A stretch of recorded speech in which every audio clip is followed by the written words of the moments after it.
The Kindle Scribe's new promoted feature, the ability to write, is an illusion, a beautiful lie, and any reviewer who says otherwise simply doesn't have the tech understanding to comprehend or to explain to you why. In a world of multifunctioning tablets, Amazon has managed to dominate a sub-industry by doing one thing really well, creating a device that's brilliant for reading books. So the Kindle, it's just fantastic on the eyes, but more than that, you've also got some of the benefits of the digital world. So you have the convenience of being able to download books whenever you want, and you also have the capability to store plenty of books on one small device. So the Kindle is a perfect example of how Amazon has blended the analog with the digital. Now it's looking to move into the written world with its Kindle and provide a written feature. Can it do it?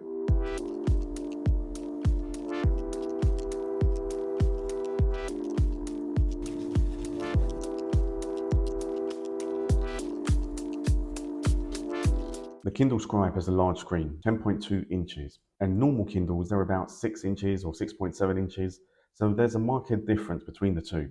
There's a large panel on the left side, which makes it easy to hold, and if you are left-handed, you can just flip the Kindle the other way around, and the device will flip the screen, so you can use it left or right-handed, which is pretty convenient and easy to use. It weighs 433 grams, which is quite light for the device this size, and when I compare it to the iPad Pro, there's a huge difference. But if you are reading a book for a long period of time, holding it with one hand may be tiring, so it may be preferable to just have it leaning in your lap. You work out what's best for you. You can select what amount of storage it has, 16, 32, or 64 gigabytes of storage. And if you are reading primarily textbooks, this is a phenomenal amount and it will store plenty of books, so it's absolutely fine. And if you're reading graphics-heavy periodicals such as newspapers or magazines, then that will begin to eat into the storage space. But of course, you can just delete anything that you don't need anymore. It has a 300 ppi glare-free display. So compared to my old Kindle, which is 167 ppi, the image is so much sharper. And when I looked at some comic books and comic book art, you can really see a difference. It seems just sharp and clear on the page.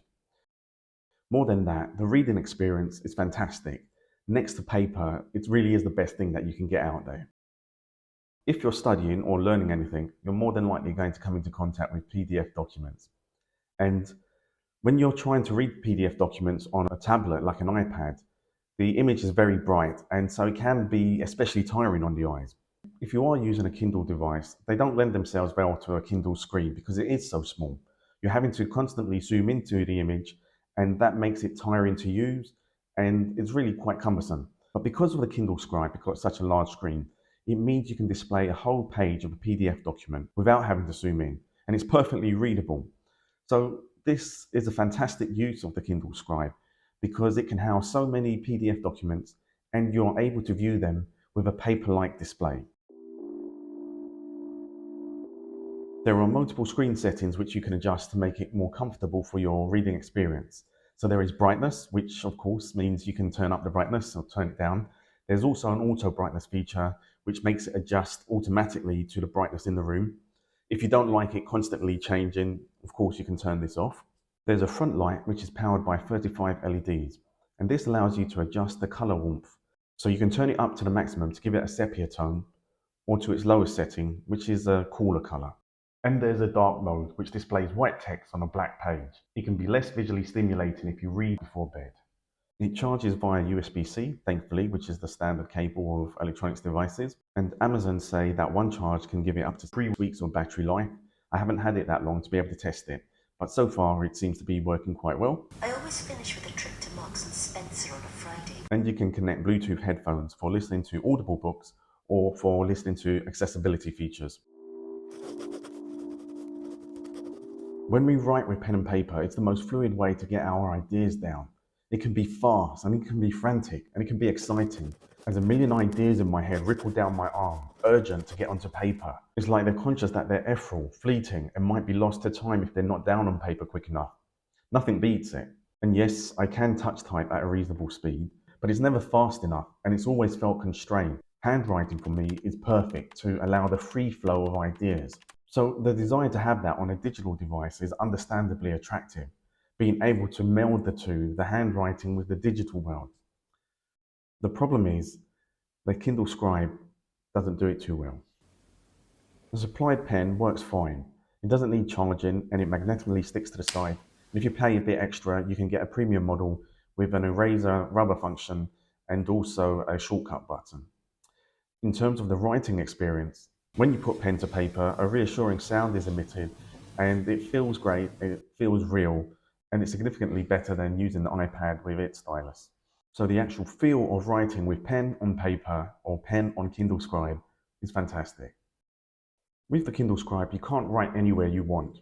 Essentially, there are 3 writing modes. Now, the first one is adding notes to books. It's similar to the typed function that's available on previous Kindles, but it's better for quickly jotting something down. Kind of functions like sticky notes. The first thing to say about it is there's no handwriting to text conversion, which is quite shocking because this is a key feature of handwriting function on other devices. So when you do write and you do use your handwriting, it's just stuck there as a graphic image. Additionally, when it comes to writing notes, you can't actually leave them on the margins. Instead, they are like a sticky note which you have to access. Some book formats are not supported, including comics, newspapers, and magazines. And what if you've made significant notes and you want to take them off the device? Well, you can email them to yourself, and what you get is the first line that you might have highlighted and then your note. And so if you've made multiple notes, you just have a series of notes emailed to yourself. Additionally, I found that once I opened the annotated book on the iOS app didn't have those notes, it didn't retain them. So the notes I made were only available on the Kindle Scribe, which is very limited. You can create your own notebook, so you use the Kindle Scribe as a note-taking device. There are 18 different templates. One has lined paper, one is blank, one can be used as a to-do list. So there's a good selection that you can use when and where you want. Now, when you've made multiple notebooks, you can give them all separate names so they are easily identifiable. To rename a notebook, you can't use the pen, you can't use handwriting. You have to type it in, either using your finger or the pen as an extended version of your finger. Now think about that for a second. The whole reason for being of this device is handwriting. And the point that you would like to be able to enter some text or be able to enter some text with your hand, you can't do it. You can also make notes on documents, and depending on the file type is whether it's useful or not. So if you want to make a note on a PDF document, you can actually write anywhere on your document and it will leave your note there, which is the way you would like it to work. It's fantastic like that way. Now, there is no handwriting to text conversion and you can't actually go into the document, the PDF document, and adjust the text. So again, it's limited in that sense. You're just adding notes. But when it comes to other types of document, such as Word documents, if you leave a note, again, it works as a kind of sticky note that you're leaving somewhere on the document. Then you can leave a series of notes on the document, but then when you want to transfer the file to yourself, it's converted into a PDF and those notes are amended to the end of the document. So it's actually changed in the file format that it was, or that it should be. And the notes, they're not going in the normal place, they're going at the end. So that's not very useful. So you import docs by the Send a Kindle function, and to get them off your device to your email address, for example, you have to email them to yourself. And so it's a cumbersome process, and surely a Bluetooth option should have been added by now. Handwriting means freedom to create, but the writing function that you get with the Kindle Scribe is on rails. Your written words are just sticky notes. That's not freedom. That's not writing. Writing is being untethered, not you can do this limited thing in this limited space. And your writing mustn't exist in a vacuum. It mustn't be trapped on a device. The whole point of the Kindle Scribe should be to blend the analog with the digital, to get that flexibility and ease and speed of writing on paper, and to bring that into the digital world so you can use it. But this is just a screenshot of analog, and you can't do anything with it. And it's no good Amazon explaining in the small print that this is for annotation. The promotional materials clearly push it as a writing device. The Kindle Scribe has this fantastic pen, this fantastic writing experience.